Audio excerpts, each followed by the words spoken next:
പൊതിച്ചോറിന് തുടക്കം ചീരയിൽ തന്നെയായിരുന്നു. പൊതിച്ചോറാക്കാമെന്ന് എൻ്റെ പ്ലാൻ ആയതുകൊണ്ട് തന്നെ ഓരോ കാര്യത്തിലും എൻ്റെ സാന്നിധ്യം നിർബന്ധമായിരുന്നു കേട്ടോ. ആദ്യം ചീര, പിന്നെ പയറാക്കിയപ്പോഴേക്ക് ഉമ്മ തന്നെ നല്ല അടിപൊളിയുള്ള കരിമീൻ റെഡിയാക്കാൻ തുടങ്ങി. ഞാനൊരു കറിവേപ്പില കൊണ്ടുവന്ന് അതിൻ്റെ മേലെ ഡെക്കറേഷനും ടേസ്റ്റിനും എല്ലാം കൂടി അങ്ങോട്ട് ഇട്ടു. പിന്നെ വന്നിട്ട് നേരെ തൊടിയിലേക്കാണ്. വാഴ വീണതുകൊണ്ട് ഇലക്ക് വലിയ ബുദ്ധിമുട്ടൊന്നും ഉണ്ടായിരുന്നില്ല.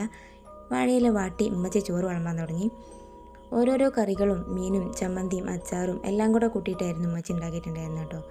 പൊതിയുടെ കാര്യത്തിൽ ഉമ്മച്ചി സ്പെഷ്യൽ ആയതുകൊണ്ട് തന്നെ പിന്നെ ആ കാര്യത്തിലൊരു പേടി ഉണ്ടായിരുന്നില്ല. പിന്നെ ഒരു വെയിറ്റിംഗ് ആയിരുന്നു. 1 മണിക്കൂർ, ഒരു ദിവസം നിന്ന പോലെ തോന്നി. ആദ്യം പൊതി അയച്ചത് ഉപ്പച്ചിയാണ്. ഉപ്പച്ചിനെ പോലെ തന്നെ ഞങ്ങളും നല്ല എക്സൈറ്റഡ് ആയിരുന്നു കേട്ടോ. അങ്ങനെ ഓരോ പൊതി അയക്കുമ്പോഴും അതിൻ്റെ ഓരോ സ്മെല്ലും ആ കറികളും എല്ലാം കൂടെ നല്ല മിക്സായി റെഡി ആയിട്ടുണ്ടായിരുന്നു. അങ്ങനെ ഞങ്ങൾ എല്ലാവരും കൂടിയിട്ട് ഫുഡ് കഴിക്കാൻ വേണ്ടിയിട്ടായിരുന്നു.